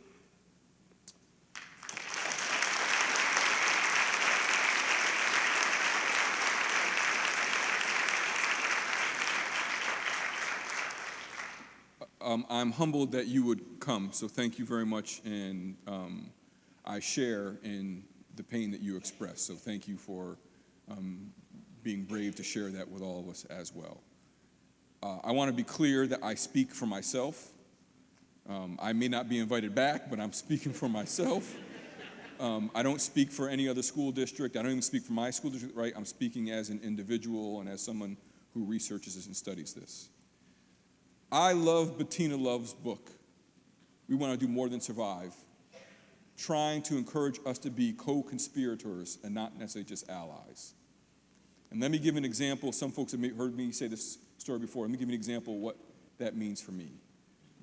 I was walking out of a gym class one time, and a student that I know quite well, said a homophobic slur, not to anyone, just out in the hallway, just sort of said it to himself. And a student who I had a really good relationship with, I grabbed the student, said, yo, we can't say that. There's people in our school who'll be offended. It's inappropriate. It's not this thing to say at school and let the young person go by the way. One of my colleagues walked by and she was shaking her head. And she said, "That was offensive." And I said, "I know." She's like, "No, what you did was offensive." I said, "What I did was offensive. I'm trying to be an ally. I told the young person what they said was inappropriate, told people that there's people in our school that would be offended." And she said, "Exactly. You said there would be people at our school that would be offended. You didn't say you were offended." That's changed my perspective, right? That I have got to own this as much, even if it's not my identity, that my role as a co-conspirator to affirm the identities of the students in my school is to be there in all sorts of situations. And so, yes, we have got to build community through conversation and dialogue. The word's got 400-year head start on us. It's not going away. We know how to use it as a tool of injury. We know at times how to use it as a tool of community. The question becomes, how do we engage in these tough dialogues and not run from them? That's the only way in which we're going to grow. It can't simply be, yeah, go about it, don't say it. It's got to be the next step. What I will say is that I've been amazed at the leadership that I've seen in this district willing to have those conversations and to force folks to be in much more dialogue. So I hope I can say this. Tomorrow we're meeting with a group of 30 administrators to have a conversation about what does this look like. Parents, students, teachers, administrators, make up that 30. And how do we have this dialogue with every secondary student in the Greece Central School District? That's the next conversation.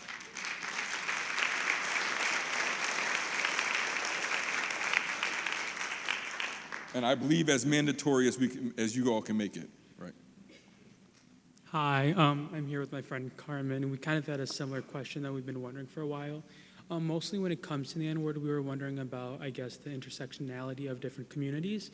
How, for example, how like the Black community and the Hispanic American community are so integrated, especially when it comes to low-income areas, that there's kind of a culture that they share. So we were wondering, is it appropriate, would you say maybe for a Hispanic person to say the N-word? Is it not appropriate if it's seen as in the community? Because I know you said when you're with different people, you say different things. So that was our question on that. Wow, what are y'all doing to me? I just participated in a panel with Ithaca College's Latinx student organization that's called Poder. And Poder was asking this very question: can and or should Latinx students use the word? And we're talking about students who grew up in Spanish Harlem, students who are from the Bronx, who are from Brooklyn, and their entire their entire friend group are folks who are Black, not always Black American, Black Caribbean Black, right, continental folks. And so there's a question. I don't think there's a yes or no answer. I don't think there's an easy answer. I think that's something that folks have got to reconcile with their friend group and the community that they're with.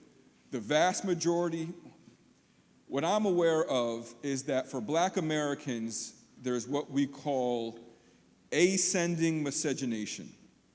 One drop makes one Black. In most Latinx communities, it's descending miscegenation. One drop of white blood makes you not Black, right? Depending on what Latinx community we're talking about. But the vast majority of Latinx folk, particularly Caribbean Latinx folks, got Black or half Black, part Black, right? Dominican, Puerto Rican, you name it. So I think there's a lot of reconciling to be done there in terms of internal groups and how folks feel. I think it's individual to one's subgroup, but I'm going to hold on to the idea. I still think it does not change what takes place in school. That schools are a different place in which to have these dialogues. What folks do amongst themselves in their own communities at their own time, I can never even pretend that I should have any influence over that. What happens in my school building, that is slightly different for me. Did that not answer your question? Because I tried not to. That's good. Thank you for asking. Yeah, thank you.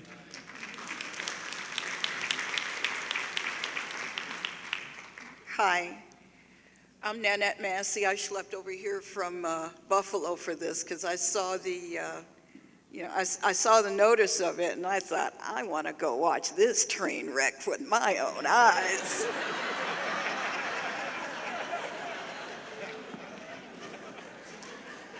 But I was very wrong.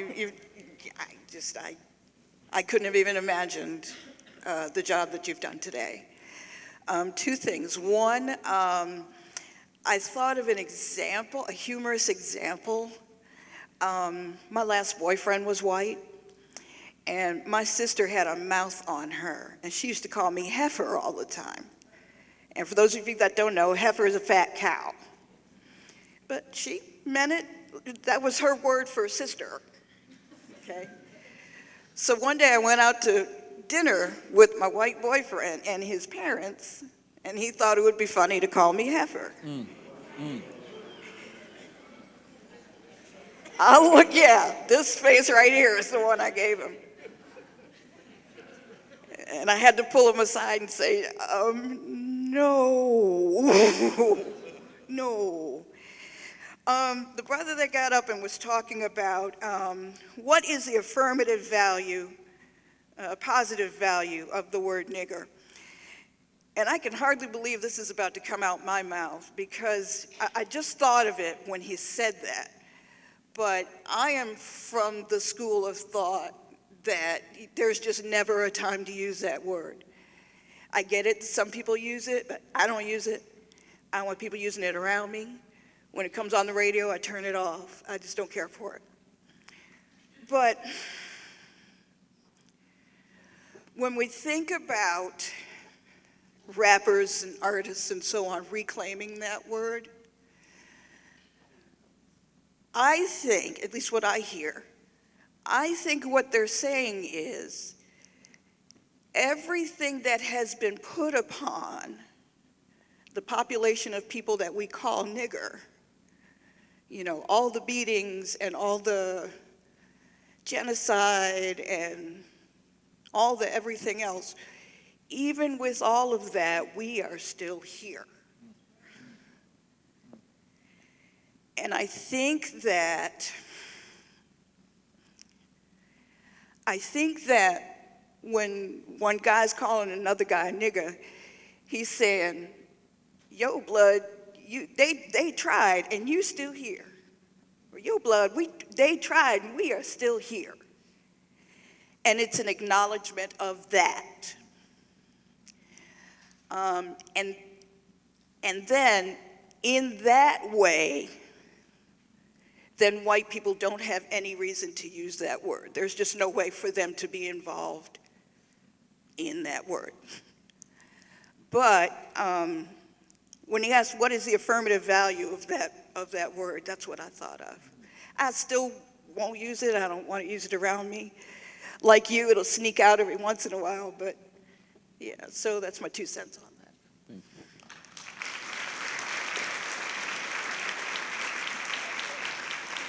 Let me just one quick adding. I think every ethnic group has some phrase that may be pejorative in mixed race company, but still gets said. The difference is it's not the most popular cultural music in the world. So part of this gets complicated. It's not like we don't do it in other areas. My Jewish friends say stuff to each other. I'm like, what'd you all just say? Right? I would never join in, but it's not like we have Jewish pop music that's taken all over the world. My apologies to everyone who's in Jewish pop music. Go ahead and knock it out, right? But I think you also know what I'm saying, that part of this gets complicated by the fact that black folks produce the forms of media that are the largest consumed globally. And so that says something about the resilience of still being here, but also the way in which the word gets complicated because it's so commonplace, it's out there. I know we got time for 1 or 2 more. I want to make sure we give that time and then proceed from there, please. Cool. Hi. So I come to these talks. I studied Black Studies in school, SUNY New Paltz, and like these are conversations that I'm familiar with, but it's still important for me to witness. And Having studied Black Studies or not, I think that when we as Black people come to these events, it's not for us. Like, it is for us. Like, it's affirming for me to have somebody come up and say in front of a group of people. But I just like, it's difficult for me to leave spaces without just emphasizing drastically that this conversation is for white people, for sure. And, I'm having some issues within a friend group. I have a lot more white people in my life than I ever have in my life. And there's a lot that I haven't been addressing because of the other things that I've gotten from these people. And old Jess is like not cool with that. And just recently something came up that it's like I don't want to have to be the police for myself all of the time. Being the only Black person in a group, I don't want to have to constantly police what you do. So I just want to reemphasize, you talked about being a co-conspirator. I just want to reemphasize white people need to do more.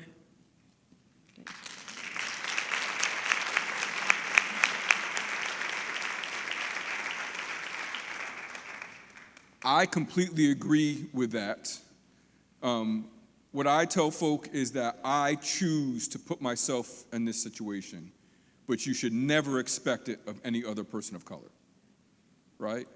That I intentionally put myself in these spaces, but that's by choice.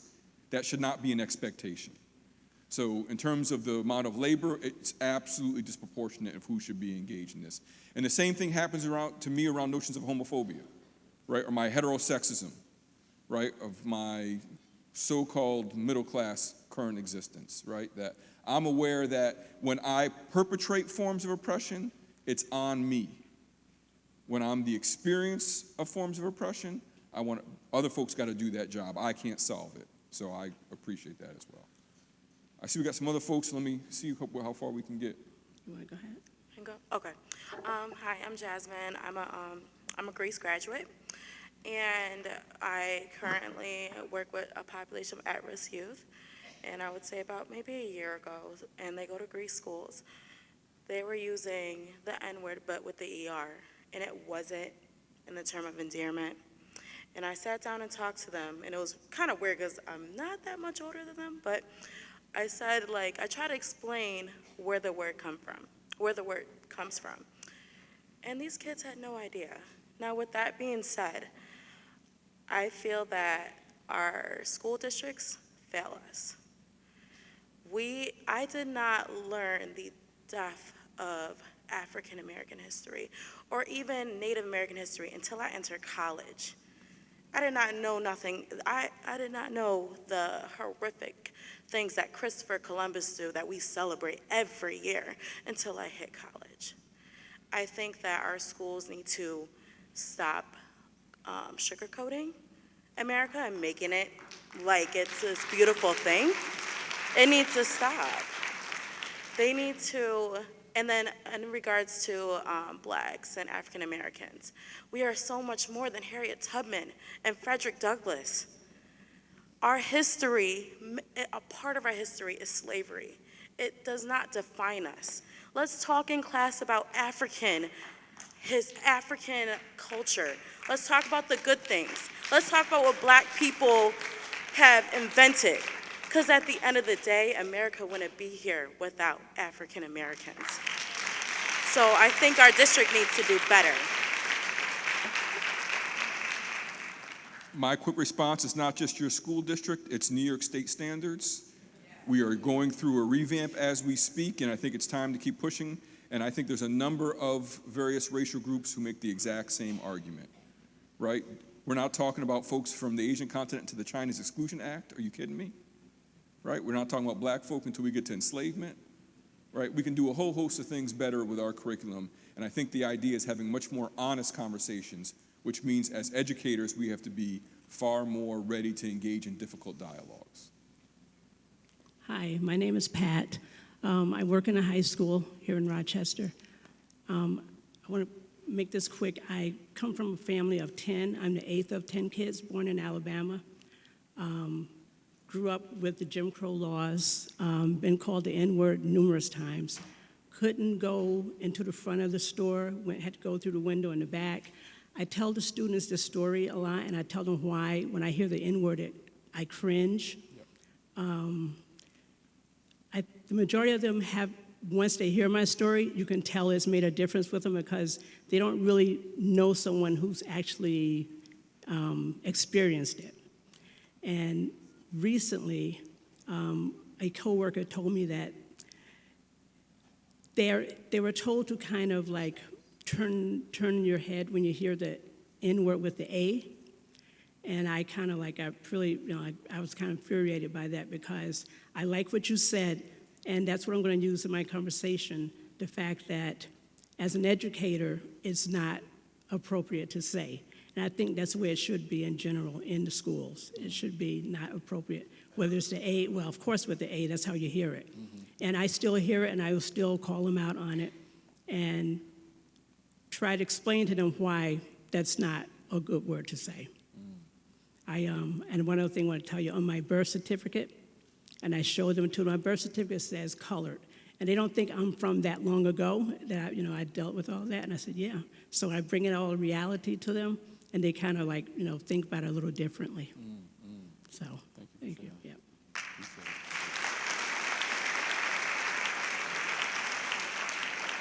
Hi, my name is Sherelle. I just wanted to say something real quick, that one of the reasons why I stopped going to college was a sociology class. It like literally changed my life. For the semester, we had to read a book that was about 7 Black families living in New York City, and they were being interviewed by a white person who wanted to create a book and a story about them. And we had to sit and have these classroom discussions about these 7 Black families that lived in poverty. And the book described them, their situations so badly, as far as being drug infested, urine infested apartments, roaches, rats, mice, living in the worst circumstances ever known to humankind.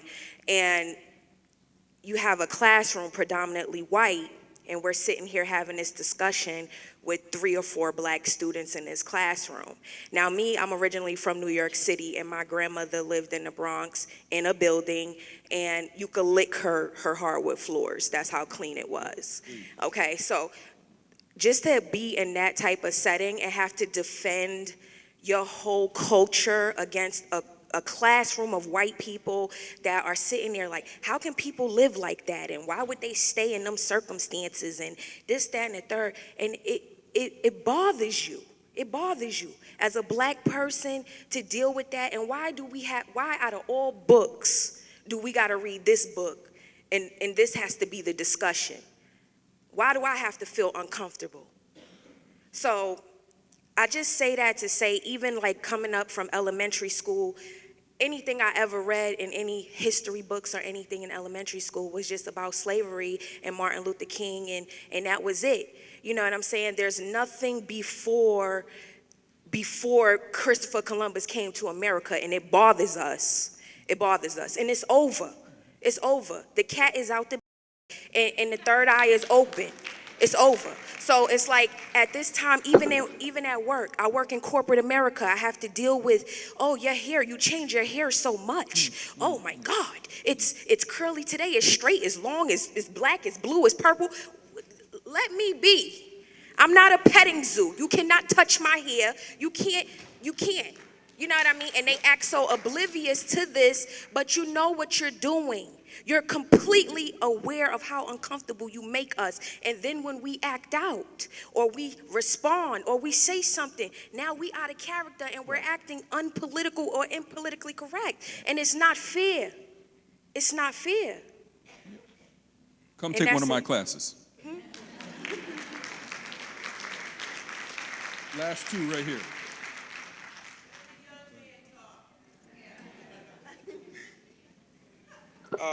So my name is Trey.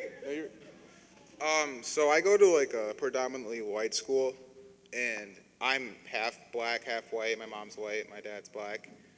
And there's a lot of times where I'll be like I'll be talking to like my white friend, and he'll use like the N-word, and I don't know how to react, so like, cause it's like so like it happens all the time, and like I tell them to stop, and their reason for saying it is like, why do you care? You're half white, you're half black. Like, why do you care?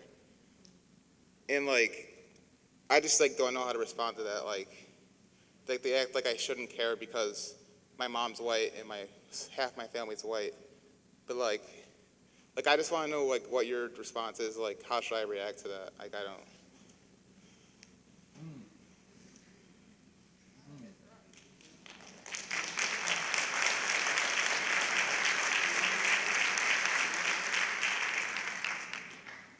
I want to respond carefully and with complete recognition of what you just shared. What I know about the United States is nobody will see you as white. People may question the degree of your blackness, but no one's going to claim that you're white.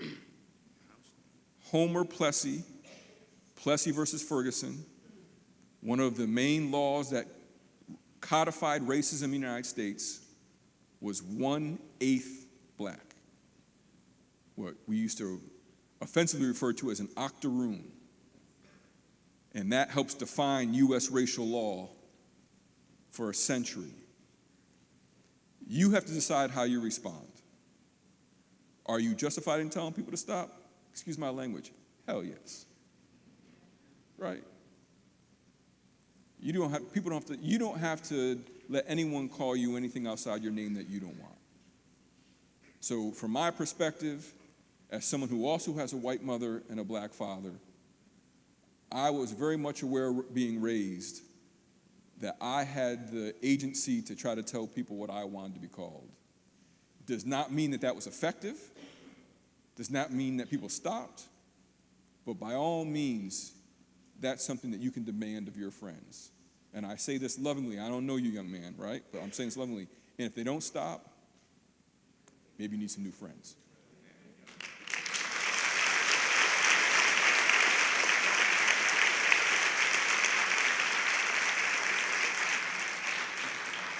Hello.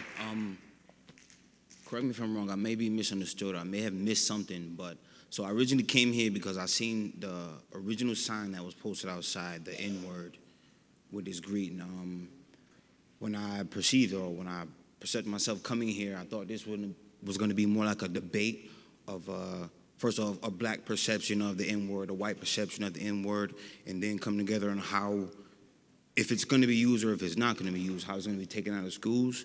I haven't seen any of that, and I'm still curious of, is that what this direction is the direction of this meeting? Is that what it's supposed to be about? The first part was to have a conversation about sort of the history and the origin of the word. Correct.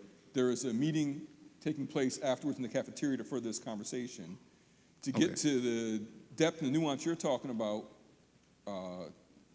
let's talk. Yeah. That's what I'm curious.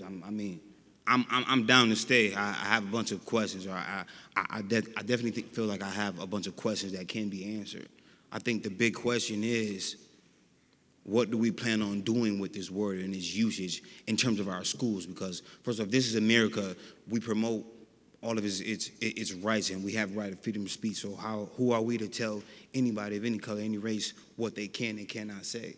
And then my beliefs on the word nigger is the word itself is an opinion, for the fact that we choose when we can use it, how we use it, who can say it, when they can say it. When a white person can hear it in a song from an artist that they love, but they can't say all of the lyrics in it, they have to fusing the words out. They have to, or when I'm here, I'm here alone, but I could be sitting next to someone that I'm completely comfortable with. I use the word. I use the word. I can admit that. But once again, like Dave Chappelle said, I have a business language, and I have a family language. I have a friend language, and I even have a homie language. So I mean, you also mentioned before how someone said, "Don't call me nigga," or how the words, but call me brother. There's also a difference or there's also opinion towards the word brother. Brother becomes brother. Brother becomes bruh, bro.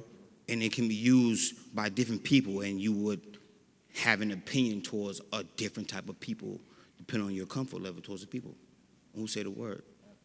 So we're still talking about opinions, and none of that has actually been given out, and I want to know people's opinion. I think the only way in which we move forward is by having more and more dialogue. Gotcha. Right? So we're trying to build, the only way to build communities is have more and more conversations. So I appreciate exactly what you're saying. Yeah, we have to keep talking. And we may not always agree, right? One of the things that I love about what our superintendent says in Ithaca is that conflict is inevitable. Combat is optional, right? We may not agree, but it doesn't mean we still can't come together and love each other about how to build a better community. I'm maybe I may be in a rush, but we have been talking about this for years, and I'm just curious when something's going to actually be getting done about it. I give your school district respect that at least having this was controversial, and by that I say I had friends of mine who I went to school with like, yo, are you ready to come up to Greece tonight? Because people are looking for you, right? So, so I hear what you're saying about, we've been talking about this for decades, if not centuries. And the only way to move forward is to start making a commitment to moving forward. I give your district respect that they're trying to have this conversation with all secondary students. My high school, where I at, they're not ready for that yet. So keep pushing. Let's have a conversation in a minute. Let's keep having these dialogues and keep trying to figure out how we can come to some sort of agreement. I hear you. I'm with you. Yes, sir. I'm with you. Thank you. Last one. If it's okay, this is the last question before there'll be additional conversation in the cafeteria with partners in restorative initiatives who will be helping to help facilitate that dialogue. Hi, my name is Lori. My husband and I, we adopted 2 black children 15 years ago.